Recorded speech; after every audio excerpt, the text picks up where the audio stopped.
সকলকে জয় যিশু। প্রভু ধন্যবাদ করি। আসুন আজকের বাক্য আরম্ভ করি। আদি পুস্তক 30 অধ্যায়। পাঠের আরম্ভ এইরূপ। রাহেল যখন দেখিলেন তাহা হইতে যাকবের সন্তান জন্মে নাই, তখন তিনি ভগিনীর প্রতি ঈর্ষা করিলেন ও যাকবকে কহিলেন, আমাকে সন্তান দেও, নতুবা আমি মরিব। তাহাতে রাহেলের প্রতি যাকবের ক্রোধ প্রজ্বলিত হইল। তিনি কহিলেন, আমি কি ঈশ্বরের প্রতিনিধি? তিনি তোমাকে গর্ভফল দিতে অস্বীকার করিয়াছেন। তখন রাহেল কহিলেন, দেখো, আমার দাসী বিলহা আছে, উহার কাছে গমন করো, যেন ও পুত্র প্রসব করিয়া আমার কোলে দেয়, এবং উহার দ্বারা আমিও পুত্রবতী হই। ইহা বলিয়া তিনি তাহার সহিত আপন দাসী বিলহার বিবাহ দিলেন। তখন যাকব তাহার কাছে গমন করিলেন, আর বিলহা গর্ভবতী হইয়া যাকবের জন্য পুত্র প্রসব করিল। তখন রাহেল কহিলেন, ঈশ্বর আমার বিচার করিলেন, এবং আমার রবও শুনিয়া আমাকে পুত্র দিলেন। অতএব তিনি তাহার নাম দান বিচার রাখিলেন। পরে রাহেলের বিলহা দাসী পুনর্বার গর্ভধারণ করিয়া যাকবের জন্য দ্বিতীয় পুত্র প্রসব করিল। তখন রাহেল কহিলেন, আমি ভগিনীর সহিত ঈশ্বর সম্বন্ধীয় মল্লযুদ্ধ করিয়া জয়লাভ করিলাম, আর তিনি তাহার নাম নপ্তালি মল্লযুদ্ধ রাখিলেন। পরে লেয়া আপনার গর্ভ নিবৃত্ত হইল, বুঝিয়া আপনার দাসী শিল্পাকে লইয়া যাকবের সহিত বিবাহ দিলেন। তাহাতে লেয়ার দাসী শিল্পা যাকবের জন্য এক পুত্র প্রসব করিল। তখন লেহা কহিলেন, সৌভাগ্য হইল, আর তাহার নাম গাদ সৌভাগ্য রাখিলেন। পরে লেয়ার দাসী শিল্পা যাকবের জন্য দ্বিতীয় পুত্র প্রসব করিল। তখন লেহা কহিলেন, আমি ধন্যা, যুবতীগণ আমাকে ধন্যা বলিবে। আর তিনি তাহার নাম আশের ধন্য রাখিলেন। আর গম কাটার সময় রুবেন বাহিরে গিয়া ক্ষেত্রে দুধাফল পাইয়া আপন মাতা লেয়াকে আনিয়া দিল। তাহাতে রাহেল লেয়াকে কহিলেন, তোমার পুত্রের কতগুলি দুধাফল আমাকে দেও না। তাহাতে তিনি কহিলেন, তুমি আমার স্বামীকে হরণ করিয়াছ, এ কি ক্ষুদ্র বিষয়? আমার পুত্রের দুধাফলও কি হরণ করিবে? তখন রাহেল কহিলেন, তবে তোমার পুত্রের দুধাফলের পরিবর্তে তিনি অর্ধরাত্রিতে তোমার সহিত শয়ন করিবেন। পরে সন্ধ্যাকালে ক্ষেত্র হইতে যাকবের আগমন সময় লেয়া বাহিরে তাহার কাছে গিয়া কহিলেন, আমার কাছে আসিতে হইবে, কেননা আমি আপন পুত্রের দুধাফল দিয়া তোমাকে ভাড়া করিয়াছি। তাই সেই রাত্রিতে তিনি তাহার সহিত শয়ন করিলেন। আর ঈশ্বর লেয়ার প্রার্থনা শ্রবণ করাতে তিনি গর্ভবতী হইয়া যাকবের জন্য পঞ্চম পুত্র প্রসব করিলেন। তখন লেয়া কহিলেন, আমি স্বামীকে আপন দাসী দিয়াছিলাম, তাহার বেতন ঈশ্বর আমাকে দিলেন। আর তিনি তাহার নাম ইসাখর বেতন রাখিলেন। পরে লেয়া পুনর্বার গর্ভধারণ করিয়া যাকবের জন্য জ্যেষ্ঠ পুত্র প্রসব করিলেন। তখন লেয়া কহিলেন, ঈশ্বর আমাকে উত্তম যৌতুক দিলেন, এখন আমার স্বামী আমার সহিত বাস করিবেন, কেননা আমি তাহার জন্য 6 পুত্র প্রসব করিয়াছি। আর তিনি তাহার নাম সুবুলন বাস রাখিলেন। তৎপরে তাহার এক কন্যা জন্মিল, আর তিনি তাহার নাম দিনা রাখিলেন।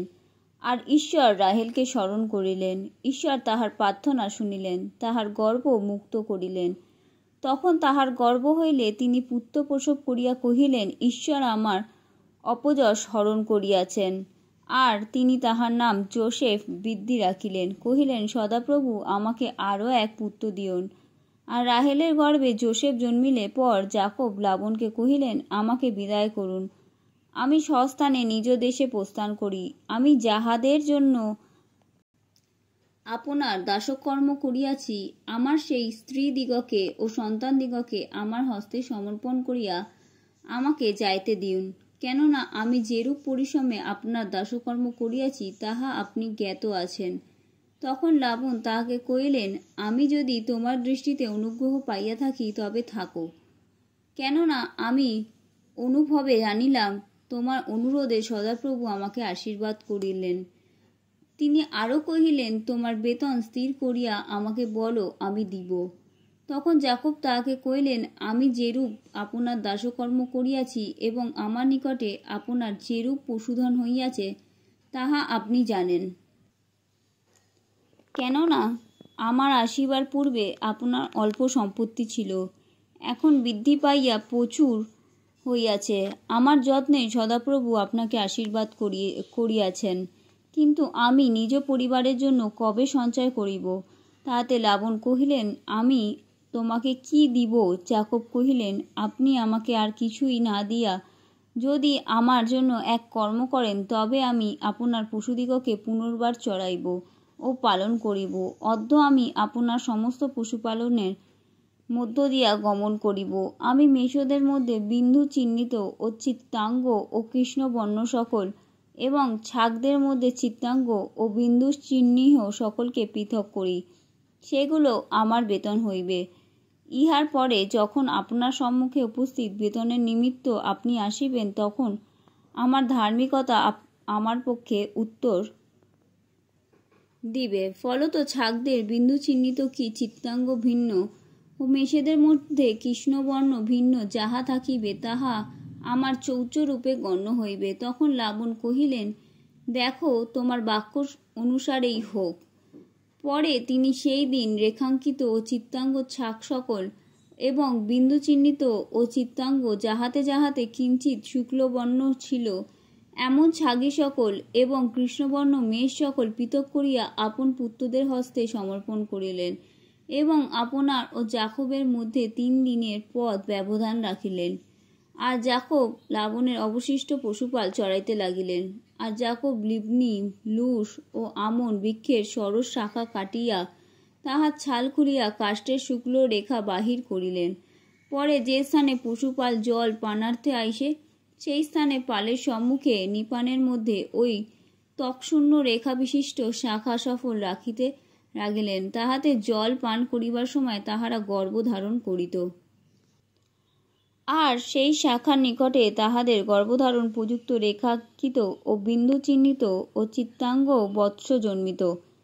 পরে যাকব সেই সকল বৎস পৃথক করিতেন এবং লাবণের রেখাঙ্কিত ও কৃষ্ণবর্ণ মেষের প্রতি মেষীদের দৃষ্টি রাখিতেন। এই রূপে তিনি লাবণের পালের সহিত না রাখিয়া আপন পালকে পৃথক করিতেন। আর বলবান ও পশুগণ যেন শাখার নিকটে গর্ভধারণ করে, এই জন্য নিপানের মধ্যে পশুদের সম্মুখে ওই শাখা রাখিতেন, কিন্তু দুর্বল পশুদের সম্মুখে রাখিতেন না।